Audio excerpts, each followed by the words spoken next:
Allow me to show you how the Quran got some violent verses. From the beginning, Muhammad begged the Christians and the Jews to join his religion. That's when he took some similarities from their religion. When they refused his religion, he started adding violence in his book. That's why you notice similarities between Old Testament and Quran. Watch. Here's how the Quran is written. The Quran is written in phases. So the first phases of the Quran, where Prophet Muhammad was trying to appeal to the Christians and the Jews to accept him, that's when he borrowed a lot from the Old Testament. This is why you see a lot of commonality between the Jewish faith and the Islamic faith. You know, Jews pray a few times a day, Muslims pray a few times a day. Jews wash their hands, Muslims wash their hands. Jews fast, Muslims fast. And so Muhammad wanted to create this religion that make it palpable to the Jews. So because nobody in his own city would accept him after 12 years of preaching.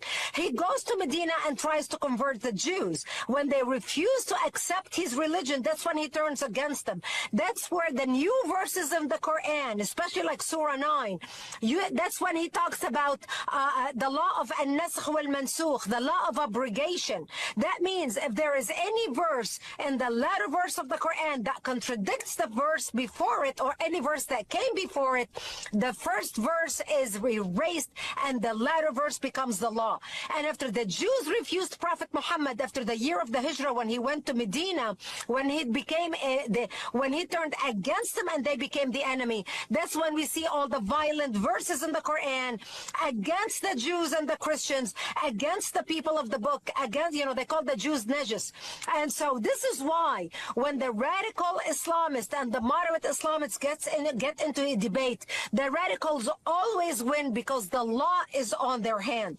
Because a Muslim is allowed to lie. He can even place his hand on the Quran, swear to tell the truth and nothing but the truth, fully knowing he is lying, yet he knows he is forgiven by his Allah because he is lying to advance Islam. So when you have organizations in America like the Council on American Islamic Relations, or these imams who are reaching to churches for interfaith dialogue, actually, let me take it back.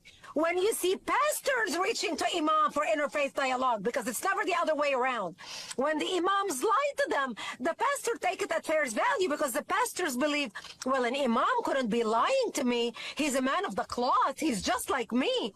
And this is how the Islamists have been able to lie and deceive and infiltrate and dominate in certain areas, because they are using this lying law, an-nasakh wal-mansukh, and it's called taqiyya, the law of taqiyya, in order for them to deceive the infidels. That's how they overtook Europe. They're overtaking Europe, and that's how they're starting to do it in the United States.